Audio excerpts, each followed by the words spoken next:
I never thought a piece of antique pottery could change my entire life. But when my sister-in-law, Victoria, smashed that vase against my skull, whispering, "It's my house now," I realized I'd been living in a carefully constructed lie for 3 years. What she didn't know was that I'd been recording everything, and what I found in those recordings would destroy more than just porcelain. My name is Rebecca Martinez, and this is the story of how I learned that sometimes the most dangerous enemies are the ones who call you family. 3 months ago, everything seemed perfect. David and I had been married for 3 years, living in the beautiful Victorian house his grandmother left him. Victoria, his older sister, had moved in 6 months earlier after her divorce, and honestly, I was grateful for the company. David traveled for work constantly, and having Victoria around made the big house feel less empty. She was everything I wasn't: confident, outgoing, the type of woman who could walk into any room and immediately become the center of attention.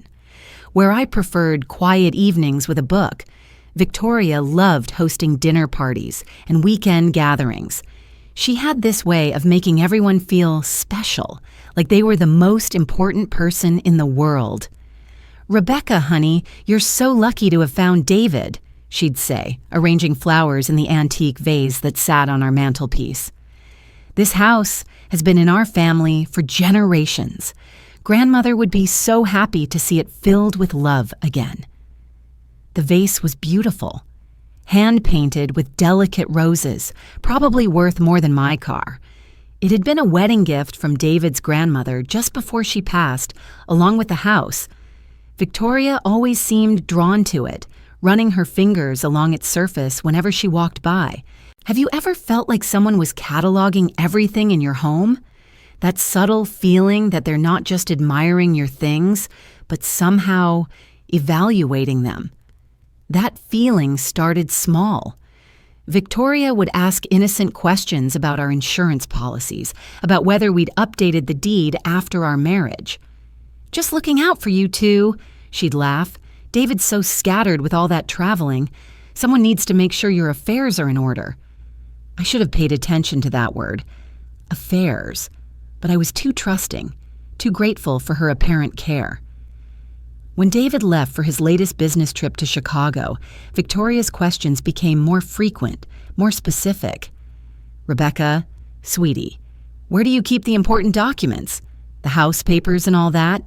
I could help you organize them while David's away." I know you've felt that uncomfortable twist in your stomach when someone asks too many questions about your finances. That moment when helpfulness starts feeling like something else entirely. And that's when I discovered her in David's study at 2 a.m. I'd gotten up for water and noticed the light under his door. Victoria was sitting at his desk, photographing documents with her phone. Legal papers, insurance policies, the deed to the house. Everything spread out like she was conducting some kind of audit. "Victoria," I whispered from the doorway. "What are you doing?" She spun around, her face cycling through surprise, guilt, and then that practiced smile. "Oh, Rebecca, you scared me. I couldn't sleep, and I thought I'd help organize David's paperwork. You know how men are with filing." But I'd seen what she was photographing, and I'd heard her on the phone earlier that day talking to someone about securing what's rightfully mine and mentioning the house situation. That's when I heard her whisper into the phone, "Don't worry, it's my house now." Was, but what I heard next made my blood freeze. She was talking to a lawyer, not just any lawyer, one who specialized in property disputes and inheritance challenges. The conversation was brief, but the words that drifted through the thin walls were devastating. Contested will, rightful heir, primary residence claim, and most chilling of all, the wife won't be a problem. I pressed myself against the hallway wall, heart hammering. This wasn't about organization or helpful sister-in-law duties. This was about stealing our home. But you want to warn me, don't you? Tell me to run, to call David, to do something immediately? The next morning, Victoria acted like nothing had happened. She made breakfast, chatted about the weather, even complimented the way I'd arranged some new flowers. But I noticed things now. how her eyes lingered on expensive items, how she'd positioned herself in family photos on the mantelpiece, how she'd started referring to different rooms as my favorite spot, or where I like to read. 3 days later, while Victoria was out, I found something that changed everything. Hidden in her room, which used to be David's childhood bedroom, was a folder thick with legal documents. Property assessments, inheritance law research, and most damning of all, a consultation agreement with Harrison and Associates, the law firm she'd been calling. The retainer agreement was dated 2 weeks before David left for Chicago. She'd planned this. But here's what Victoria didn't know about me, what I'd never told David or anyone in his family. I used to be a property lawyer. For 8 years, I'd specialized in exactly these kinds of cases: inheritance disputes, property fraud, family legal battles. I'd seen every trick, every manipulation, every way someone could steal a house from under their own family's feet. I'd left that life behind when I married David. I was tired of the constant conflict, the way the law could be twisted to hurt innocent people.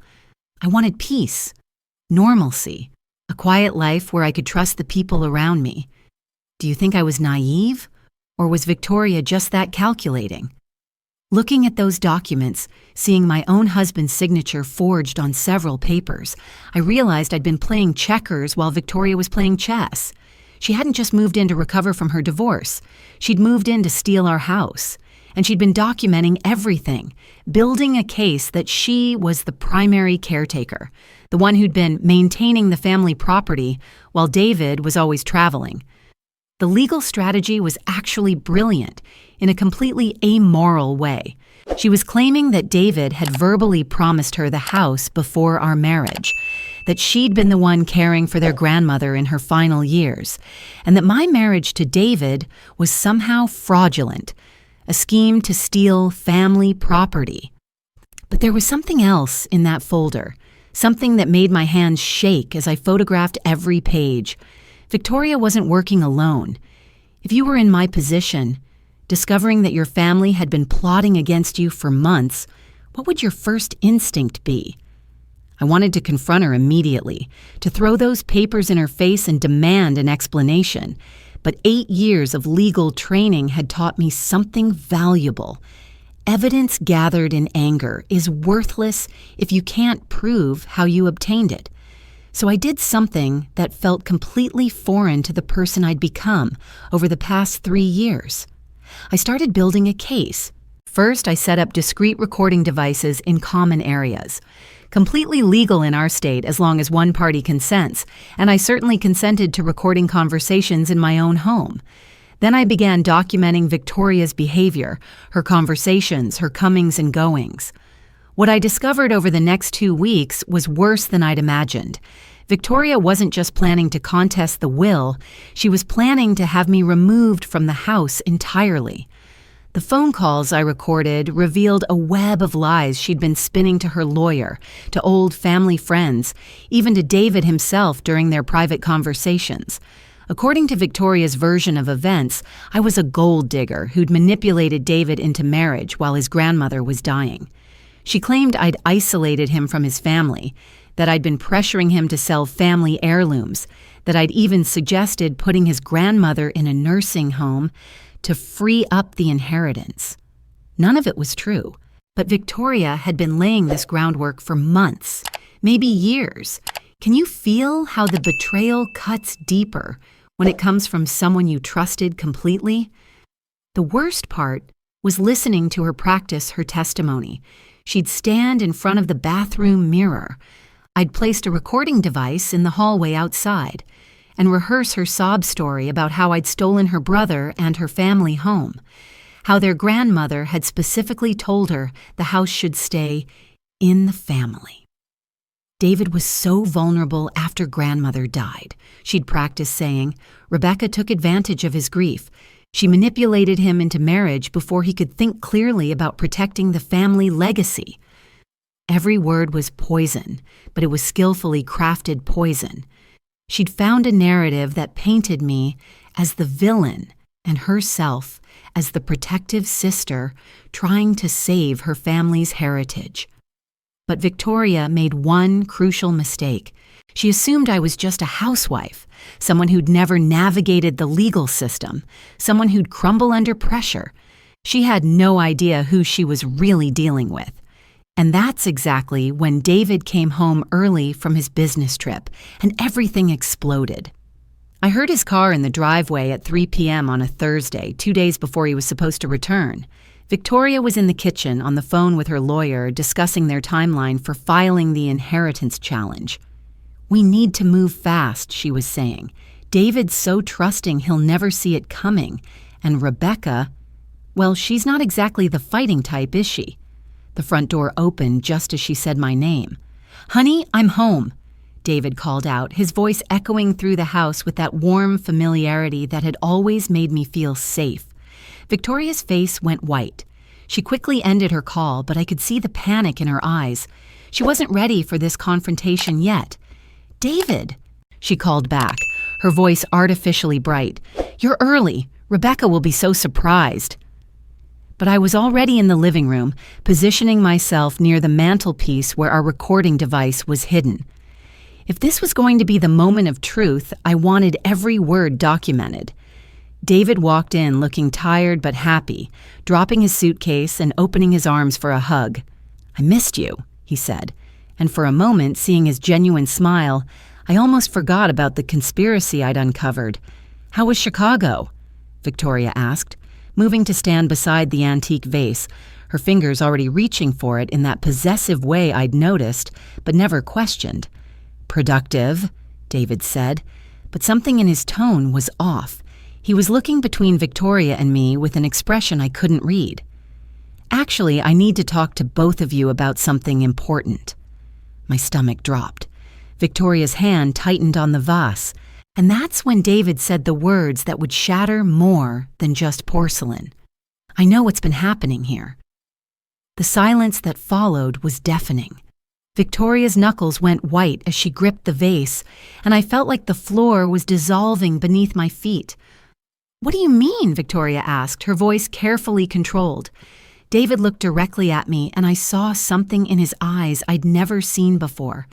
Something that looked almost like disappointment?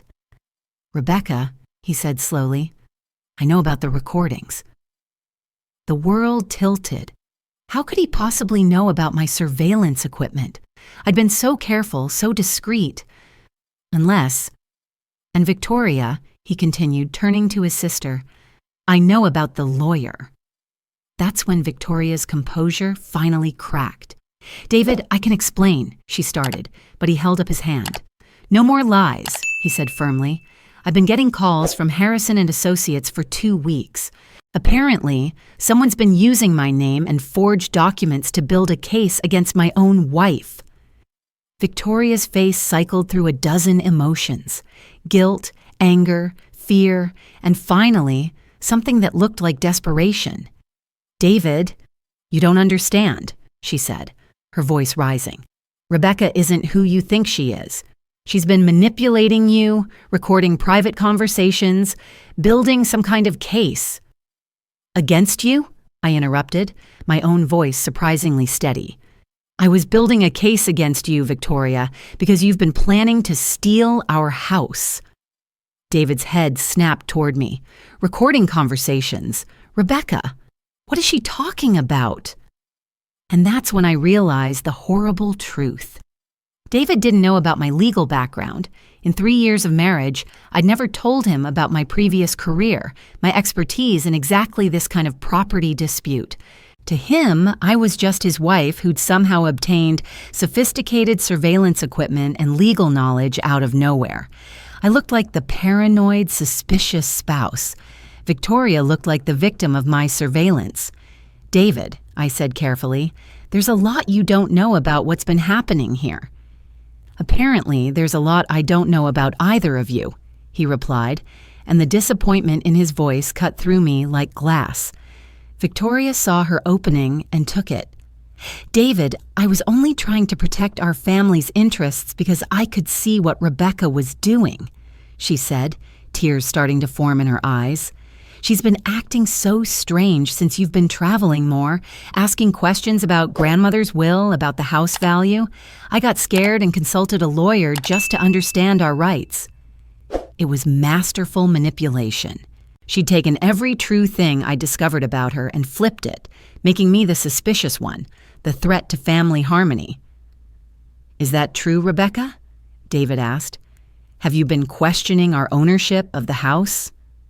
The trap was perfect. If I denied it, I looked like a liar. If I admitted to my surveillance and legal research, I looked paranoid and deceptive. Victoria had maneuvered us into a position where my evidence against her made me look like the guilty party.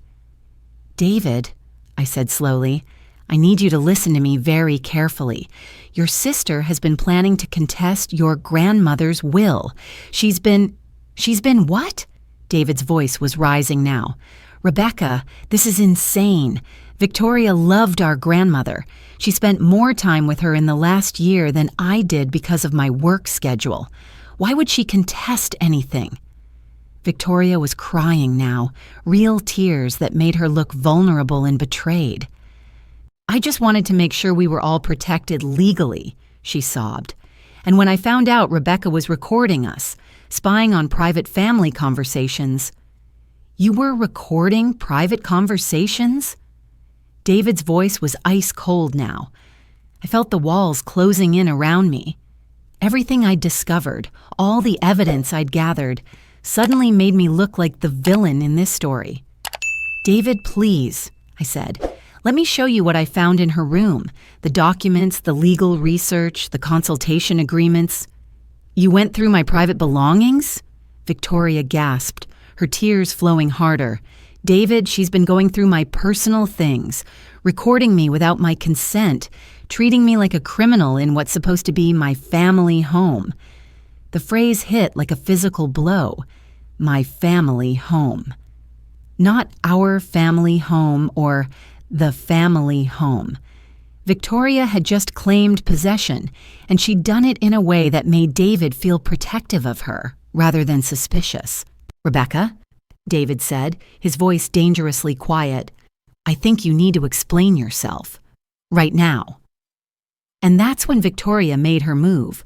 Still crying, still playing the wounded sister, she picked up the antique vase from the mantelpiece. "This was grandmother's favorite piece," she said, her voice breaking. "She told me it should stay in the family always. She made me promise to protect it, to protect all of her things, to make sure they stayed with people who understood their value." She was walking toward me now, the vase cradled in her hands like something precious and fragile. "I never wanted to cause problems between you two," she continued, her voice thick with emotion. "But when I realized Rebecca was treating our family home like some kind of crime scene, recording us, investigating us like we were strangers instead of family—" She was 3 feet away from me now. The vase raised slightly as if she was showing it to me, but something in her eyes had changed. The tears were still there, but behind them was something cold and calculating. "Victoria," I said quietly, "put the vase down." "Why?" she asked, and her voice was different now, harder. "Are you afraid I might damage something that belongs to this family?" David was watching this exchange with growing alarm, but I could see he still didn't understand what was happening. He saw his sister holding a family heirloom and his wife telling her to put it down. He didn't see the threat. "Victoria," he said, "just put grandmother's vase back on the mantel. Let's all sit down and talk about this like adults." But Victoria wasn't looking at David anymore. She was looking directly at me, and I saw her decision in her eyes a split second before she acted. "You want to record everything," she whispered so quietly that only I could hear. "Record this." The vase came down toward my head faster than I could react. I managed to get my arm up, but the impact was brutal. Porcelain exploded against my skull, and I felt blood immediately start flowing down my face. "It's my house now," Victoria whispered as I collapsed to my knees, her voice barely audible over David's shouts of shock and alarm. But she was wrong about one thing. I was recording everything. And as consciousness faded, I realized that Victoria had just handed me the evidence I needed to destroy her completely. The paramedics said I had a moderate concussion and would need stitches. As they cleaned the blood from my face, I made sure to play my part perfectly. The shocked, injured wife who couldn't understand why her sister-in-law had suddenly attacked her. "I don't know what happened," I whispered to the EMT, my voice trembling with just the right amount of confusion. "We were just talking, and then—" Victoria was sobbing in David's arms, explaining through her tears how she'd tripped while holding the vase, how it was a terrible accident, how sorry she was. Her performance was flawless. The grieving sister who'd accidentally hurt her beloved sister-in-law while holding their grandmother's precious heirloom. But while Victoria was focused on selling her story to David and the paramedics, I was doing something else entirely. I was accessing the cloud storage where all my recordings automatically uploaded. Can you guess what I was really doing while they thought I was dazed from the head injury? The beauty of modern technology is that you don't need to be sitting at a computer to review audio files. My phone, hidden in my pocket, was downloading the conversation that had just taken place, including Victoria's whispered confession, "It's my house now." While the EMT stitched up my scalp, I listened through my earbuds to what I'd captured. Victoria's whisper had been picked up perfectly by the device near the mantelpiece. But more importantly, I'd also captured something else, the sound of her footsteps moving deliberately toward me before the accident. This wasn't a spontaneous moment of anger, this was calculated violence. "Mrs. Martinez," the EMT said, "you're going to need to take it easy for the next few days. Concussions can be tricky. Any dizziness, nausea, or confusion, you need to get to a hospital immediately." "Of course," I murmured, but my mind was already 3 steps ahead. "Thank you for taking such good care of me." As they packed up their equipment, David approached my chair. His face was pale, torn between concern for me and protectiveness toward his sister. "Rebecca, I'm so sorry," he said, kneeling beside me. "Victoria feels terrible. She says she lost her balance when she was showing you the vase." I looked up at him with what I hoped appeared to be forgiveness mixed with pain. "Accidents happen," I said softly. "I'm just glad the vase meant so much to your grandmother. Victoria was trying to share something precious with me." The words tasted like poison, but I needed David to see me as the understanding wife, not the suspicious investigator, at least for now. Victoria had moved to the kitchen, ostensibly to clean up the porcelain fragments, but I could hear her on the phone again. She thought she was being discreet, but my recording devices were throughout the house. "It worked perfectly," she was saying in a low voice. "She looks completely unstable now, attacking family members, making wild accusations. David saw everything." My blood ran cold, but not from the head injury. "You want to ask me who she was talking to, don't you?" No, Victoria continued. "She won't be a problem anymore. David's starting to see what I've been telling you about her. Give me another week and I'll have everything we need to move forward with the commitment proceedings." Commitment proceedings.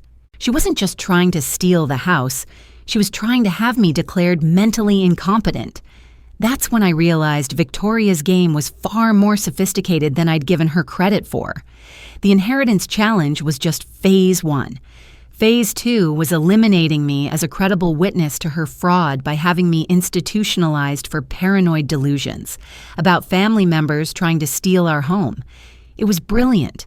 Terrifying, but brilliant. But Victoria had made one crucial error in her planning. She'd assumed I was just a vulnerable housewife who'd crack under pressure. She had no idea that everything she'd just done, including assaulting me with a deadly weapon, had been recorded in perfect digital clarity.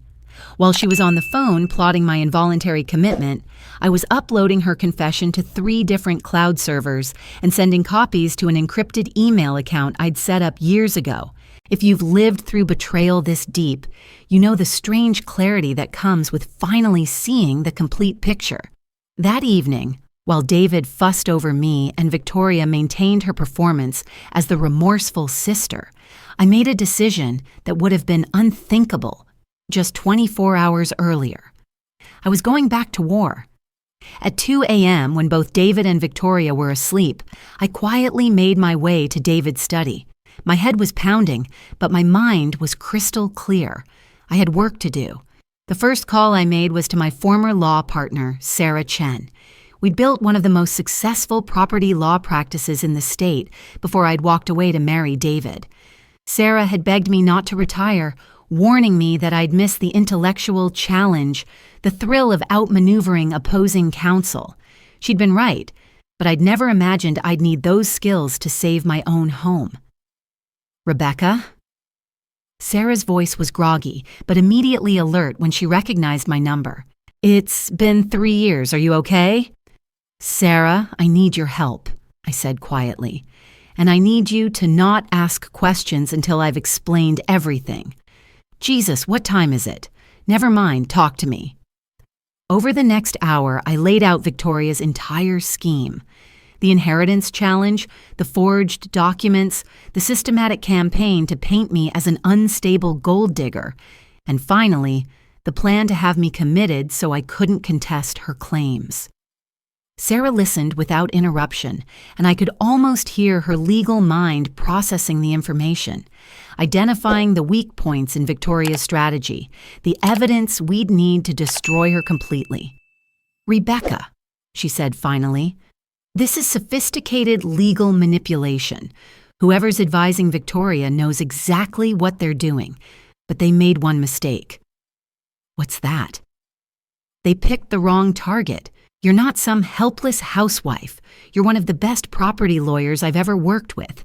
And if they've been planning this for months, that means they've left a paper trail we can follow. Do you know what it feels like when someone reminds you of your own power? There's something else, I told Sarah. I've been recording everything. I have hours of audio evidence of Victoria planning fraud, admitting to forging documents, even confessing to the assault. The silence on the other end was profound. Rebecca, Sarah said slowly, please tell me you've been following proper evidence collection protocols. Every recording was made in common areas of my own home with my full consent. Every document I photographed was discovered during legitimate property searches. Everything's been uploaded to secure cloud storage with timestamps and location data. Holy shit, Sarah breathed. You've been building a federal case. Wire fraud, property fraud, conspiracy, assault. Rebecca, we can destroy them, but we need to be very, very careful about how we proceed. That's when Sarah told me something that changed everything. Harrison and Associates isn't just representing Victoria, she said. They're under investigation by the state bar for a pattern of inheritance fraud cases. If Victoria's working with them, she's part of a larger criminal enterprise. The room seemed to spin, and not from my concussion. How many other families have they done this to? I asked. At least 15 that we know of. Elderly people dying, family members challenging wills with forged documents, vulnerable heirs being declared incompetent. Rebecca, if we play this right, we don't just save your house. We take down an entire criminal network. But even as Sarah outlined our legal strategy, I knew we were missing something crucial. Victoria wasn't smart enough to orchestrate this level of fraud alone. Someone else was pulling the strings, someone with deep knowledge of property law and psychological manipulation. Sarah, I said, I need you to do something for me. Run a complete background check on everyone Victoria's been in contact with over the past 6 months. Phone records, financial transactions, social media connections, everything. That's going to take some serious resources. I don't care what it costs. Someone's been coaching Victoria, teaching her exactly how to manipulate both the legal system and my husband. I need to know who. 3 days later, Sarah called with information that made my blood freeze. Rebecca, you need to sit down for this, she said. Victoria's been in regular contact with Marcus Webb. Does that name mean anything to you? It did. Marcus Webb had been opposing counsel in one of my last cases before retirement, a brilliant, ruthless lawyer who'd tried to steal a family's farm through forged inheritance documents. I'd destroyed him in court, gotten him sanctioned by the state bar, and cost him his partnership at a major firm. He'd sworn vengeance against me personally. "Oh my God," I whispered. "This isn't about Victoria at all. It's about Marcus getting revenge on me." Everything suddenly made perfect sense. The sophisticated legal strategy, the psychological manipulation tactics, the systematic campaign to isolate me and destroy my credibility. This was Marcus's expertise. Victoria was just his weapon.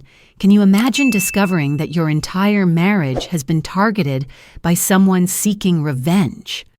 "There's more," Sarah continued. "Marcus has been running inheritance fraud schemes across 3 states. The pattern is always the same. Identify vulnerable families with valuable property. Recruit a family member with financial problems, provide them with legal strategy and forged documents, then split the proceeds when the property is stolen." How many families? At least 47 that we can document. Rebecca, this isn't just about your house. This is organized crime, and you're the one person who can bring it all down. That night, as I lay in bed listening to David's peaceful breathing, I realized the true scope of what I was facing. This wasn't just a family dispute anymore. I was up against a criminal mastermind who'd spent 3 years planning my destruction, using my own sister-in-law as his instrument. But Marcus had made one critical error in his calculations. He'd forgotten that I was the lawyer who'd beaten him before. And this time, I wasn't bound by courtroom ethics or professional courtesy. This time, it was personal. The next morning, Victoria made her next move. She'd scheduled a family intervention with David, claiming she was worried about my mental health after the accident with the vase. "David, I've been doing research," she said over breakfast, her voice full of sisterly concern. "Head injuries can cause personality changes, paranoid thinking, aggressive behavior. I think Rebecca needs professional help." David looked uncomfortable, but I could see doubt creeping into his eyes. "Victoria, she's been through trauma. We need to give her time to heal." "That's exactly what I'm talking about," Victoria pressed. "Look at her behavior before the accident, the recordings, the suspicions about family members, the accusations. Those aren't normal responses to living with people who love her." I sat silently, eating my toast, letting Victoria build her case. Because while she was talking, I was listening to something else entirely. Marcus Webb's voice coming through my earpiece. He was in the house. Do you want to know where he was hiding while orchestrating this conversation? The basement. Victoria had given him access to our home, and he'd been living in our basement for weeks, coaching her through every conversation, every manipulation, every step of their plan to steal our life. I could hear him whispering instructions to Victoria through a hidden communication device. "Now mention the commitment evaluation. Make it sound like medical advice, not a legal strategy." "I've been reading about voluntary psychiatric evaluation," Victoria continued, right on cue. "Sometimes, after head trauma, people need professional assessment to make sure there's no lasting cognitive damage." David's face showed he was wavering. The woman he'd trusted his whole life was presenting what sounded like reasonable medical advice, while his wife of 3 years appeared to be acting increasingly paranoid and unstable. Maybe we should talk to her doctor," he said reluctantly. That's when I decided to end this charade. I stood up slowly, walked to the kitchen counter, and picked up my phone. With a few taps, I activated the speaker function and began playing the audio I'd recorded just minutes earlier. Marcus Webb's voice filled the kitchen. "Perfect. Once she's committed for evaluation, we file the inheritance challenge. With her credibility destroyed and you established as the primary caretaker, the property transfer will be automatic." Victoria's face went white as her own voice responded. "And David will never suspect anything?" "David's too trusting," Marcus replied. "By the time he realizes what's happening, we'll own everything he thought was his." The silence that followed was deafening. David looked between Victoria and me, his face cycling through confusion, betrayal, and finally cold fury. "Victoria, he said quietly. "Who the hell is that man?" Victoria's mouth opened and closed like a fish gasping for air. She looked toward the basement door, then back at David, then at me. I could see her calculating, trying to find some explanation that would salvage her position. There wasn't one. "David, I can explain," she started, but he cut her off. "Explain how there's a stranger in our basement coaching you to steal our house? Explain how you've been plotting against my wife for months? Explain how you assaulted Rebecca with our grandmother's vase?"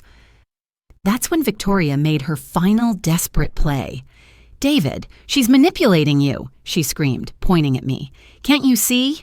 She's the lawyer. She's the one with the recordings. She's been planning this whole thing. I'm your sister. I would never hurt you." For a moment, I saw doubt flicker across David's face again. Victoria was right about one thing. I was the one with legal expertise, surveillance equipment, and recorded evidence. To someone who didn't know the full story, I could look like the mastermind. But then Marcus Webb made the mistake that ended everything. Hearing Victoria's desperation through their communication link, he decided to come upstairs and take control of the situation personally. The basement door opened and Marcus walked into our kitchen like he owned it. David's face went from confusion to pure rage. "Who the fuck are you?" David roared. "And why are you in my house?" Marcus tried to maintain control, extending his hand like this was a normal introduction. "David, I'm Marcus Webb, Victoria's legal advisor. We need to discuss your wife's recent behavior." He never finished the sentence. David's fist connected with Marcus's jaw with a sound like a baseball bat hitting a melon. Marcus went down hard, his head bouncing off our kitchen floor. "Call the police," David said to me, his voice deadly calm. Then he turned to Victoria, who was backing toward the door. "You brought a criminal into our home," he said to his sister. "You conspired to steal our house, you assaulted my wife, and you've been lying to me for months." Victoria was crying now, but these weren't the manipulative tears she'd used before. These were the tears of someone whose entire world was collapsing. "David, please," she sobbed. "I was desperate. The divorce left me with nothing, and Marcus said this was the only way to secure my future. I never meant for anyone to get hurt." "But people did get hurt," I said quietly, touching the bandage on my head. "And not just me. How many other families has Marcus destroyed using this same scheme? How many other sisters and brothers has he turned against each other?" The police arrived within minutes, and with them came FBI agents who'd been tracking Marcus Webb's criminal network for months. Apparently, my recordings had provided the final pieces of evidence they needed to close their investigation. As they led Marcus away in handcuffs, he looked directly at me with pure hatred. "This isn't over, Rebecca," he said. "You think you've won, but I'll destroy you eventually." I looked him in the eye and smiled. "Marcus," I said, "you already tried your best shot, and you failed." But victory felt hollow as I watched Victoria being read her rights. Despite everything she'd done, seeing David's sister in handcuffs was devastating. She'd been a victim too, manipulated by a master criminal who'd exploited her financial desperation and family loyalty. Is it possible to feel both justice and heartbreak at the same time? That evening, after giving our statements to federal agents and local police, David and I sat in our living room surrounded by the debris of our shattered trust. The space where the antique vase had sat was empty, a reminder of how quickly violence can destroy something precious. "I don't know how to process this," David said finally. "My sister, our house, 3 years of lies. I feel like I don't know anything anymore." I reached for his hand, surprised when he didn't pull away. "David," I said carefully, "there's something I need to tell you, something I should have shared 3 years ago." I told him about my legal career, about my expertise in exactly the kind of case Marcus had been building against us. I explained why I'd left the law, how I'd wanted a peaceful life away from conflict and manipulation. "You were a lawyer?" David stared at me like I was a stranger. "For 8 years? And you never told me?" "I wanted to leave that life behind," I said. I wanted to be just your wife, not the woman who'd built her career, destroying people like Marcus in court. David was quiet for a long time, processing this new information about the woman he'd married. "So when Victoria started her scheme," he said slowly, "you knew exactly what she was doing." "I recognized the patterns, yes. But David, I didn't want to be right. I wanted to believe Victoria was just being helpful, that I was imagining threats where none existed. Instead, you were the only one who saw what was really happening." We sat in silence, both of us trying to figure out how to rebuild trust that had been shattered from multiple directions. Finally, David spoke again. "Rebecca, I need to ask you something, and I need you to be completely honest." My heart stopped. "Are you planning to leave me?" The question caught me completely off guard. "Leave you? David, why would you think that?" "Because you've been living a double life for 3 years. He said, his voice full of pain. "You had this whole other identity, these skills, this past that you kept hidden from me. And now I find out that when our marriage was threatened, you handled it completely on your own, like you didn't trust me to help protect us." I felt tears starting, but these weren't manipulative tears like Victoria's had been. These were the tears of someone who realized she'd been protecting herself at the cost of true intimacy. "David," I said, "I didn't tell you about my past because I was afraid you'd see me differently, as someone who thrived on conflict instead of someone who wanted peace. And when Victoria started her scheme, I handled it alone because I was terrified of dragging you into the ugly world I'd left behind. But it's not ugly if it's protecting our family," David said quietly. "Rebecca, watching you take down Marcus Webb and save our home, I've never been more proud to be married to you. Do you know what it feels like when someone loves you not despite your strength, but because of it?" 6 months later, our house feels like home again. Victoria is serving 2 years in federal prison as part of a plea agreement that helped convict Marcus Webb and dismantle his criminal network. 47 families have recovered their stolen properties, and Marcus is facing multiple life sentences. David and I are in counseling together, learning how to rebuild trust and communication. It's hard work, but it's honest work. I've started taking occasional consulting cases for families facing inheritance fraud, using my experience to help people protect themselves from predators like Marcus. David supports this completely, even when it means I travel for depositions or court appearances. "This is who you are," he told me recently. "You're not just my wife. You're a warrior who protects families. I was an idiot to think you could be happy pretending to be anything less." The antique vase is gone, destroyed in Victoria's desperate attack. But last week, David surprised me with something even more precious, a new vase he'd commissioned from a local artist, designed specifically for us. "This one represents our real family," he said as we placed it on the mantelpiece. "Not perfect, not inherited, but chosen and built together." The inscription on the bottom reads, "Home is where healing happens." And as I look around our living room, truly ours now, free from schemes and lies, I realize that sometimes the most beautiful things are the ones we create after everything else has been broken. Victoria writes to us occasionally from prison. Her letters are different now. Honest, remorseful, free from manipulation. She's getting the psychological help she needs to understand how Marcus exploited her vulnerabilities. "I hope someday you can forgive me," she wrote last month. "Not for my sake, but for yours. Carrying that anger will poison the beautiful life you two are building." She's right. Forgiveness doesn't mean forgetting or minimizing what happened. It means choosing not to let someone else's betrayal define our future. If this story has taught me anything, it's that home isn't about property deeds or inheritance rights.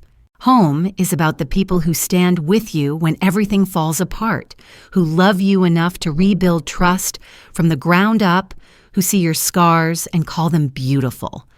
Our house is still the same Victorian structure David's grandmother left him, But now it's filled with something more valuable than antiques or family heirlooms. It's filled with truth. And truth, I've learned, is the strongest foundation of all.